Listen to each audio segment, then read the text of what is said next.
Roger, give me that gun, Ron. Right along that back, baby. Aim hot. Clear hot.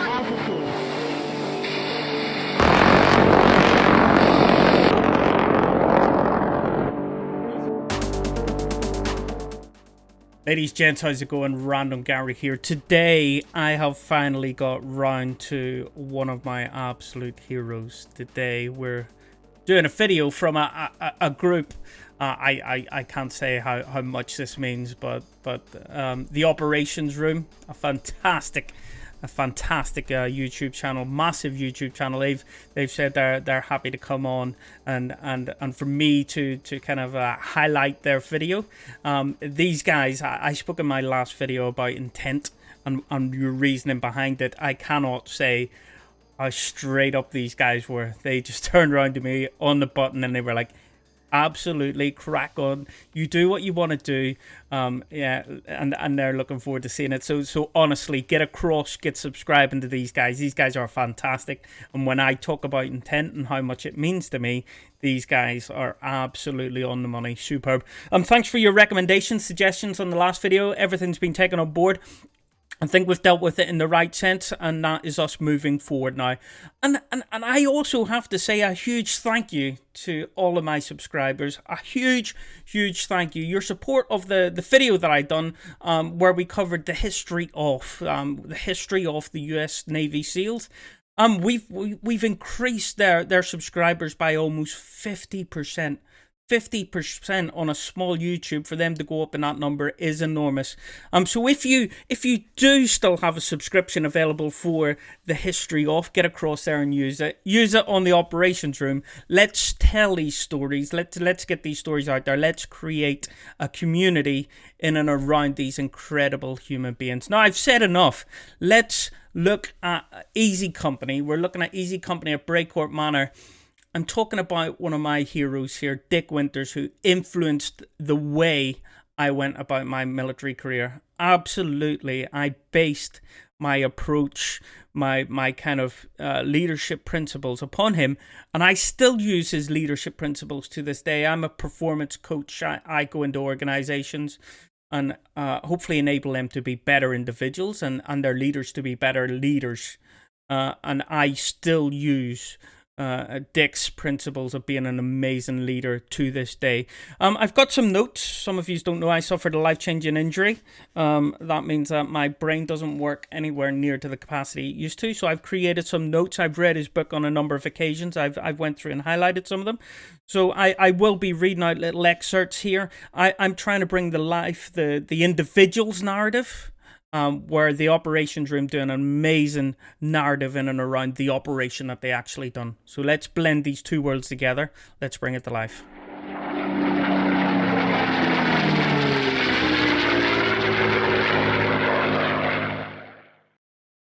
After a chaotic night of confused parachute landings in which many American paratroopers were dropped many miles from their intended landing zones, First Lieutenant Winters of the 506th Parachute Infantry Regiment, 101st Airborne Division, has spent the night trying to find comrades from his unit, Easy Company. It's June 6, 1944, D-Day. Linking up with men from Dog Company and the battalion headquarters staff, the heavily understrengthed 2nd Battalion has stopped to rest by the small village of Le Grand Chemin at 7 a.m. Winters is ordered to battalion headquarters. He is informed that Dog Company have found a German artillery battery in the grounds of nearby Brecourt Manor, and is simply told, "There's fire along that hedgerow there, take care of it." Absolutely. So Dick Winters took over Easy Company as a young lieutenant, as you heard there. Very junior rank. He was green. He was straight out of training. He had done some advanced training in the south of England, in and around the Swindon and Wiltshire area. But that was the height of it. He took over Easy Company. And in his book he writes, Easy Company now consisted of 9 riflemen and 2 officers, himself and Compton, who we'll talk about later on. They were armed with 2 light machine guns, 1 bazooka, no ammunition, 1 60mm mortar, but no base plate. And since we still had received no word from our company commander, I immediately assumed command of Easy Company. Wow. So your two kind of main support assets there, your anti-tank and your mortars, are rendered ineffective. A lot of their equipment got ripped off because they jumped at high speed, so a lot of their equipment were torn off their bodies. And for a young lieutenant to assume command of a company, and for the company to be so light in numbers, you know, we train in the military for doing 1-up and 2-up rules. You train for your boss's spot, you know the intent of his boss, so that should the need arise, you'll be able to step into that void. I cannot imagine what it would have been like to step up and to take command of a company so depleted, so ineffective, but still do it with the mindset that we are still a fighting company. We can still achieve infantry company kind of outputs here. For him to be able to do that with such little experience and having the night that they had just sums the guy up, doesn't it? I mean, I'm a positive guy. I'm a positive person, but wow, for you to have that mindset and to hit this with the ground running, just incredible. Just incredible. And also, you heard there that he was told, this is the plan. That was absolutely what he was told. Whenever he looked at it, there was a 4-gun battery of 105. So these 105 guns, lethal splinter distance of these is, let's call it 700 meters. Anything within 700 meters of that shell exploding could be killed. And they are raining down on, was it Omaha Beach? No, it wasn't. Omaha's too far over. Utah, it must have been. I can't see it here. I think it's Utah Beach. Omaha's further east. So if you think of that, 7, 14, 21, 28, 3 kilometers of beach, effectively these guns could cover. Essentially, they can cover 3 kilometers of beach. That is a massive footprint. That is having a huge impact on the friendly troops approaching that beach. Huge. The importance of silencing the German artillery battery is paramount. The 4 105mm artillery pieces are firing directly on Utah Beach, just as the American 4th Infantry Division are attempting to push inland. Easy Company's commander... And also another thing here is these are pre-fires. These have been pre-planned. These gun batteries will have little aiming points all along that beach, so they won't just be firing at the same point. They can spread that shot. So whilst they have an effective coverage of 3 kilometers, they can cover that whole beach. These will have been tried and tested. You do not need a forward observer down there calling this. They can just continue to rain on that beach all day. I can't having been a forward observer and seeing the effect of artillery on an area, I cannot get it across on YouTube how impactful it is. You know what? In fact, I'm going to put in a quick video here of rounds falling. This was a danger close mission to some armor, British armor. This is the kind of area that you would cover with artillery, and this is danger close. So these rounds are converged. This means they're landing as close as they can together.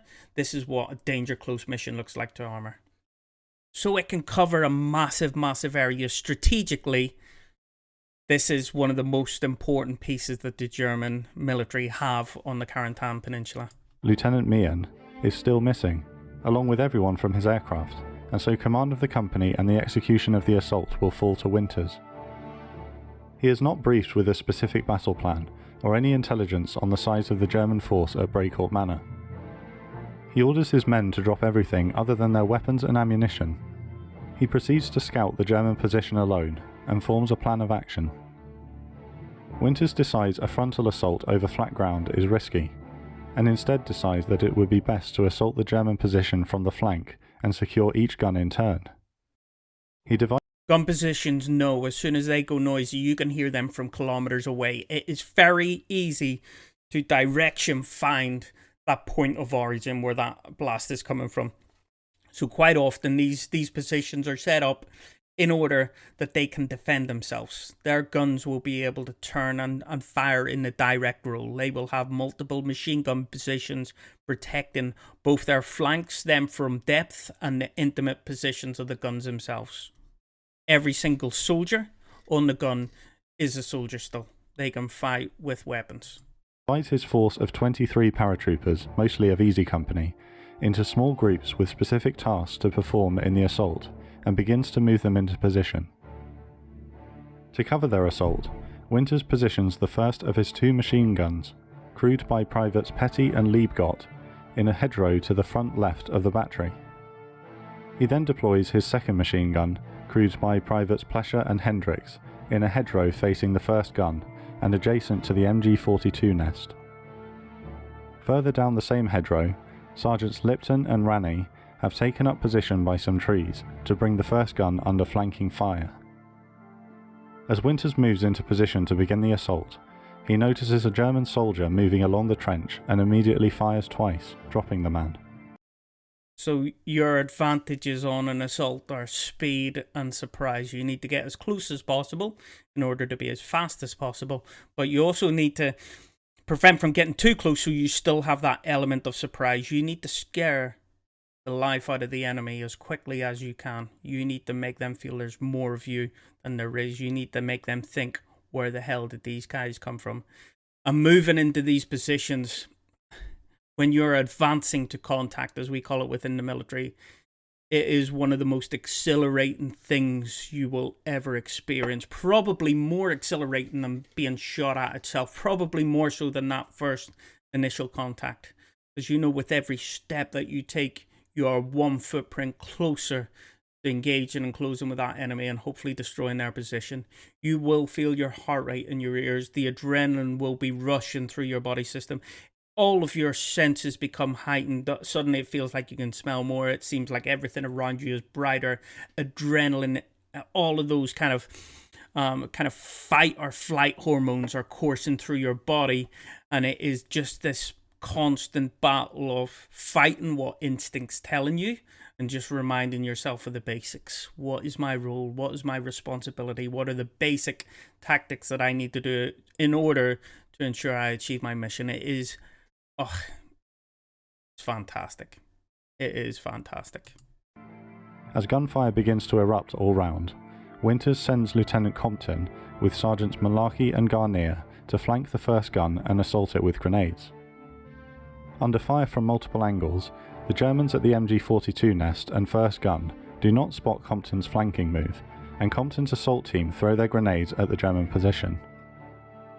Winters' assault team charges the position, aiming to reach it just as the grenades explode. How far can you throw a grenade? Not very far, is it? That's how close they were in order to be on this position. That's how close they were to assault this as soon as the grenades went off. As they charge into the trenches, Private Popeye Wynne is wounded. He apologises profusely. "I'm sorry, I goofed. I'm sorry," he cries. The ops room, I love it. I actually highlighted that little element. Dick Winters says Popeye Wynne was hit in the butt and fell down in the trench. Rather than complaining he was hit, he apologised. "I'm sorry, Lieutenant. I goofed. I'm sorry." Dick Winters' reflection was, "My God, it's beautiful when you think of a guy who's so dedicated to his company that he apologises for getting hit." Now, here was a soldier hit by enemy fire in Normandy on D-Day behind the German lines, and he is more upset that he had let his buddies down than he was concerned with his own injury. My God. Dick Winters just has a way of understanding his people and reflecting on their dedication to their friends. The Germans who have not been killed or wounded by the hail of grenades and gunfire panic and start to run across the open field towards Brecourt Manor. Winters' team opens fire on the fleeing troops. Lorraine hits his target first time. Garnier misses, so Winters finishes the other two men off. Compton hits one directly in the head with a grenade. A German grenade lands amongst the men, right between the legs of Corporal Toy. Seeing this, Winters shouts at Toy to move, for Christ's sakes, move. He lunges forward as the grenade explodes. Luckily, he is uninjured. I just want to bring to life something here that I think it both makes me it makes me admire these troops even more. Just before that happened to Joe Toy, Compton had been sorting out his grenades. He had been getting his grenades ready to be able to use them as they went forward to the second gun position. That was his reasoning. Dick Winter said that he'd been fooling around with them, so he was probably playing a little bit too much with them. Dick's observations were, Compton, who had been fooling around with a grenade, yelled, "Look out." We all hit the ground for cover, but there was no protection from the grenade. None of us could get out of the trench, and right in the middle of our position was a grenade set to explode. It burst, but for some reason, nobody was hurt. These guys were having grenades landing in and around them. To me, that reads like Buck Compton accidentally dropped a grenade where he had pulled a pin, and they managed to get away with it again. These were not experienced fighting soldiers. These were soldiers who had their military training. They had done some specialist stuff in the UK, but it can't prepare you for this moment. They are only human, and they make mistakes like humans do. It's very easy to look at them and think these are the absolute best. These were inexperienced guys put in tough situations, and you know what? What they did was absolutely phenomenal. Absolutely phenomenal. And the fact that they have so little experience and they display this level of courage, commitment, and tactical knowledge, to me, it just blows my mind. Winter's attention immediately turns to the prospect of a German counterattack. He begins to progress down the trench toward the second gun, and sees 2 German soldiers setting up an MG42 down the trench, and wounds them both with 2 shots from his N1 rifle. Due to the intensity of German machine gun fire coming from the hedgerow behind the battery, Winter's men are restricted to staying within the German trench network. He decides that he has to assault the second gun now, and with 5 men throws grenades and charges towards it. The gun crew who are not killed or captured flee. Having captured the second gun, Winter's men have burnt through much of their ammunition. Consequently, Winters brings forward his machine guns and sends a runner back to HQ for more men and ammunition due to how extended his position has become. The assault pulls. And we're not talking about minutes here. They spent over half an hour, I think it was, between gun 1 and gun 2. So this is a prolonged engagement. And I don't think that comes across. It doesn't even come across so much in his book. It doesn't come across in Band of Brothers. This was not a really aggressive, kind of constant, in-your-face fight. This was a prolonged, sustained, methodical assault. And again, that just makes it all the more incredible, because you have that ride of the roller coaster where your troops, they assault, they halt, they look into depth, they understand what the next piece is going to be, and they're riding that roller coaster. And it's hard for you to get up once you've been on that kind of dip after the initial incident, for you to get back up onto it again. For me, it's cold courage. Hot courage and cold courage. Hot courage is easy because it's momentous. You just keep going with it. It's one thing after another. You don't think about it. Cold courage, where you have the chance to sit back, reflect, think about what you've done, and decide that that's what you need to do again. Cold courage. Incredible.